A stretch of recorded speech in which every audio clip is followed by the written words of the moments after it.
Hello everyone, it's me again, Alan, and today I'm unboxing for you the L640 Light Tank Platoon, the third and final part of my Welcome Back to YouTube Mid-War Flames of War unboxing. Hopefully I've given everybody who enjoys Mid-War Flames of War something to enjoy in this little series.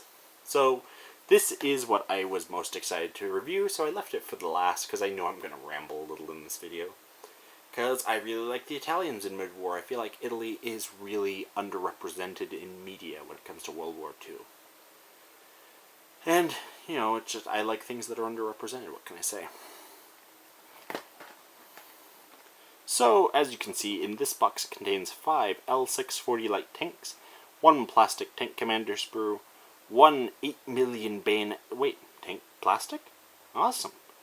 1 8 million bayonets dice, and 1 unit card. I will explain what 8 million bayonets is later. Interesting historical fact here. The L640, at many times, was the heaviest tank that Italy could field on the Eastern Front. And it's kind of pathetic. A German joke from World War II. How do you know the Italians are brave? Because they fight with the weapons Mussolini gives them. Yeah, so if that doesn't tell you everything you need to know about Italy's military in World War II, I don't know what will. So, the thing I didn't mention until now, because I would like to, surprise everyone. If I can get at least 2 comments on the previous 3 videos, I will do an Avanti book review, if you guys would like. And yes, they can be from the same person. I am that egotistical. But, I would like to review Avanti anyway, so I'm making the threshold really, really low. Yeah, no, I just got the book in along with all this Flames of War stuff, so that way I could do this little surprise, welcome back to YouTube, thank you guys for sticking with me, you know. I appreciate it. I know there's only 16 of you, but you guys are a loyal audience, and I really, really appreciate your patience with me through this trying time of my life. Well, not really trying, a little bit trying, but it was really difficult. I was working like 55-hour weeks for a while there. But now it's all better. So first thing I'm going to look at is the tank commanders, because it looks like they're actually different. I get to review a different tank commander sprue, guys. How exciting is that? And they are the new plastic. And they look terrible. This guy looks like Skeletor. Like seriously, like the camera might not be able to capture it. That guy's face, God. I would use that for zombie. I would use that for a zombie face. Considering I'm not making Italian zombies, I am just not going to use that. So here we have the 8 million bayonets dice. You either have the symbol for Italy, the fascisti, which is where fascist comes from, or you have a blank. So before, I'll explain it when I get to the unit card. Okay, sorry to kind of, tease and deny like that for you guys, but just watch through the video. We'll get there. So we have our tiny, tiny tanks. And the turrets don't move? Oh no, they're just like a little bit of super glue, like usual. So they're little turrets. Because they're little... Oh my god, I just realized I was doing all of that on off camera. I'm so sorry, guys. So they're little tanks with little turrets. In fact, here's a fun little fact. The main gun of an L640 was 20 millimeters. That is equal to a British anti-tank rifle, or a Soviet anti-tank rifle, or a Soviet heavy machine gun. These are tiny tanks, and they were not good. They would not. Actually, you know what? Here's another fun fact. Since you guys know I loved the Japanese in Flames of War, I do love the Japanese. I didn't mean loved. These are heavier tanks than the Hago or the Chi-Ha when it comes to armor and armament.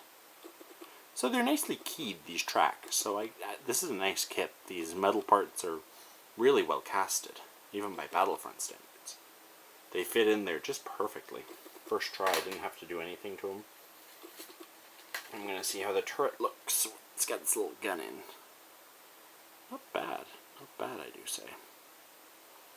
Yeah, you do have to do a little bit of trimming and such, but such is the way when you're doing any model work. And actually, I find it quite relaxing. I usually do it as I watch YouTube or something. If I'm feeling particularly egotistical, I do it while watching my own videos. But, you know, that's your guys' job now, not mine. So, on to the unit card and my explanation of 8 million bayonets. So, in case you're wondering about the term, what does the 8 million bayonets refer to? So it's referring to the fact that Mussolini wanted an army of 8 million soldiers. So what he did was basically just drafted everybody and their uncle. And thus the army was full of old, young, inexperienced, just, you know, people who weren't too enthusiastic about being in the military. So, you know, it's to represent the fact that a lot of the people in here were raw recruits. So, in Africa, there wasn't really that much of a problem, but there were still elite units that had less elite soldiers drafted into them. So 8 million bayonets in this case refers to the nothing is a standard soldier. They're still good, unlike in older Flames of War where you could get conscripts even if you paid good points for them. So the normal one here is your common soldiers, but the 8 million bayonets dice, if it lands like this, and you roll before the battle, it means that your unit hasn't had as many conscripts forced into it. Therefore, it's a lot more of an elite unit. Therefore, basically just everything gets better. There's no option for things going worse. It's only that things can get better. So just, boom. And you've got a 1 in 3 chance of getting the 8 million bayonets. So, about a third of your force on average will be elite.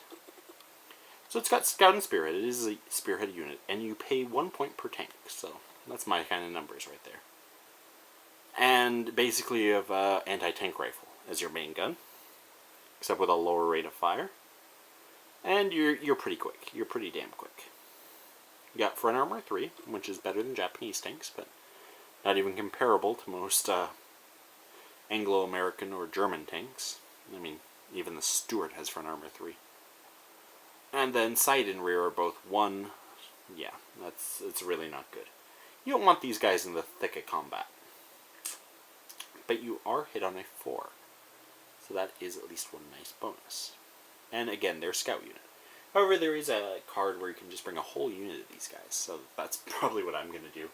Just because I like being trolly and bringing hordes of things. Anyway, that was my last review of the day. I will put these all out at once as my special little treat for you guys. I guess you guys don't need to know that. That's more of a self-note for me. But I will leave that in, because you guys apparently appreciate my style, according to YouTube. Anyway, guys, you know what to do. I'm going to do what every YouTuber asks you to do, and ask you to like, comment, and subscribe. However, I will be almost unique in asking you, if you didn't like the video, give me a dislike. And give me a comment to tell me how to improve. Because this YouTube channel, it's new. Even though it's not really that new. In terms of viewership, in terms of subscribers, in terms of watch time, it's really new still. So I really want you guys to enjoy the videos. And, you know, leave me a comment if you do. Because then I know you're enjoying it, and that makes me happy. Because I'm an empathetic person. And, you know, so let me help you enjoy it. Tell me what I did wrong. Tell me what I did right. Guys, talk to you on the next video.